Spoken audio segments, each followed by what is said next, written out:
Mit der Schätzung, dass zwischen 50 und 125 Millionen Menschen von Armut und Energiearmut betroffen sind, zeigt sich, wie schwierig das ist, abzuschätzen, wie viele wirklich betroffen sind. Wie würden Sie persönlich jetzt Energiearmut definieren und warum ist es wichtig, dass es so eine Definition auf EU-Ebene gibt?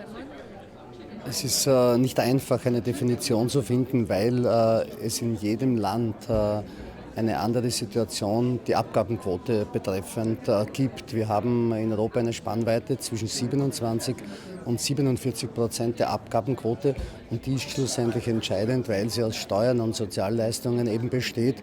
Wie viel wird den Menschen schon vorab von ihrem Nettogehalt abgezogen? Das heißt, man muss das für jedes Land separat betrachten und dann kann man daran gehen, eine Definition zu finden, was bedeutet Energiearmut, um so dann einen europäischen Konnex zu suchen und zu finden. Ein Ansatz wäre vielleicht, dass man sagt, es darf nur einen gewissen Prozentsatz vom übrig gebliebenen Nettoverdienst eben bleiben. Und man könnte sich hier auch ein wenig natürlich auch auf die steuerliche Belastung der Menschen beziehen und diese mit einbeziehen.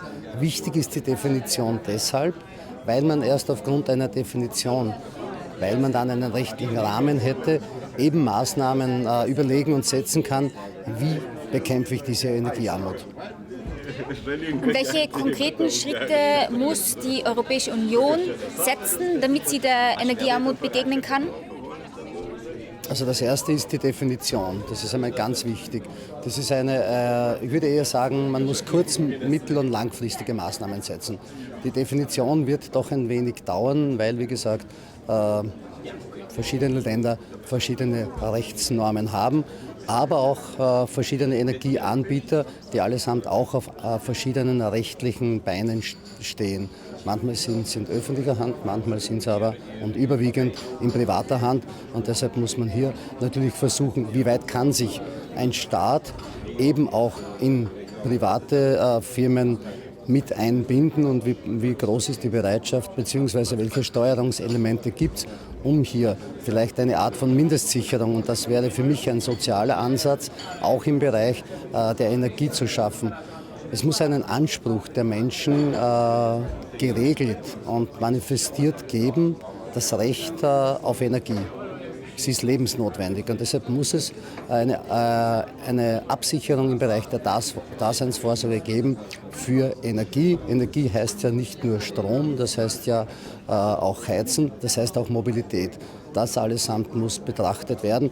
Und ich denke, was kann man tun? Man sollte schnell daran gehen, die einzelnen Mitgliedstaaten, und das kann die Europäische Union tun, aufzufordern, im eigenen Wirkungsbereich, in den Regionen, aber auch in den Nationalstaaten nachzudenken, wie gehe ich an diese Thematik heran.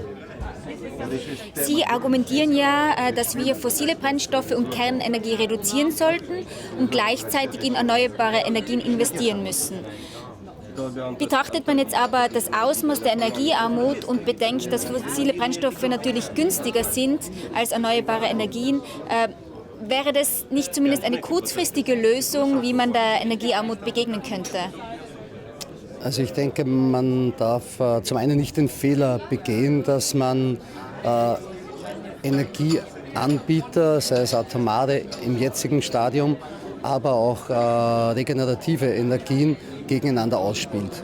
Das ist sicher nicht für mich der Ansatz, wie man zum gemeinsamen Erfolg kommt, sondern wir haben uns hier im Ausschuss der Regionen und vor nicht allzu langer Zeit mit überwiegender Mehrheit dazu bekannt, dass wir zu 100% den Ausstieg aus Atomada und hin zu regenerativer Energieform durchführen wollen in allen Regionen Europas.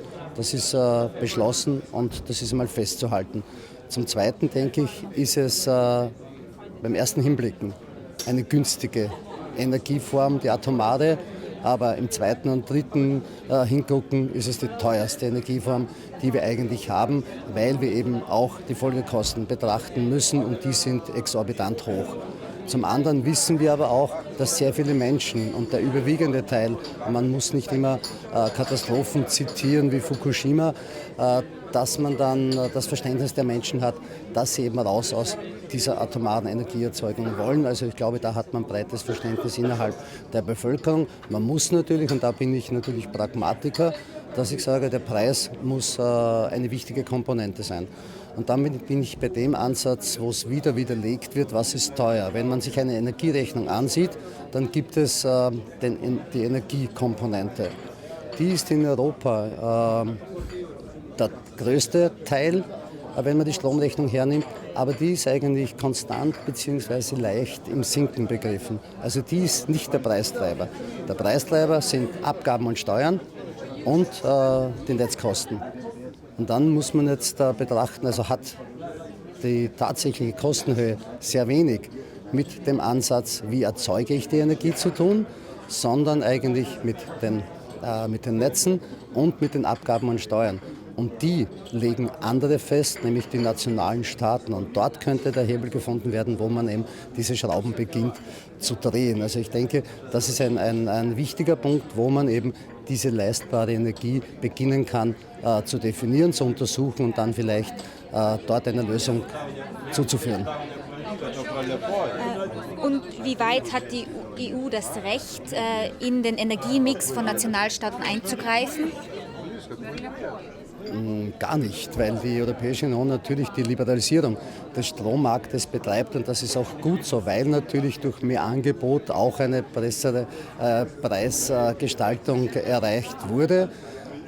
Man hat natürlich den Mix jetzt zwischen Atom und erneuerbarer Energie, Strom aus regenerativer Energieform. Meine Region im Burgenland hat es bewiesen und wir sind hier sicherlich eine Vorzeige-Modellregion.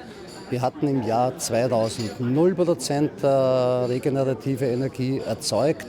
Jetzt haben wir 114%, die nötig ist, um unsere privaten Haushalte zu versorgen. Und das alles aus erneuerbarer Energie.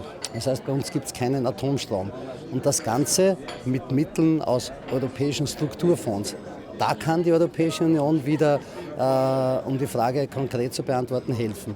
Sie soll sich nicht einmischen, aber sie kann helfen, indem sie Geld in die Regionen mit Strukturfördermitteln gibt. Natürlich mit ganz klaren Rahmenbedingungen, mit Richtlinien und zielgenau. Dann kann man die Regionen unterstützen, und das ist, glaube ich, die günstigste Energieform, die Energie in der Region selbst zu produzieren, wenn möglich natürlich mit Beteiligung der öffentlichen Hand bei den Energieversorgern, bei den Energieerzeugern und dann sehr viele direkte Energie entnehmen, erzeugen und sofort verbrauchen. Das ist die billigste Energie, die man anbieten kann und ich denke, gerade die Länder, die momentan unter dieser Energiearmut am meisten leiden, nämlich südliche Länder in Europa, die haben die Sonne. Und ich glaube, man kann aus Sonne sehr, sehr viel Energie erzeugen und die zu einem sehr günstigen Tarif und auch sehr günstig weitergeben. Also hier, denke ich, gibt es gute Steuerungselemente, ohne dass man sich einmischt, sondern man muss unterstützen.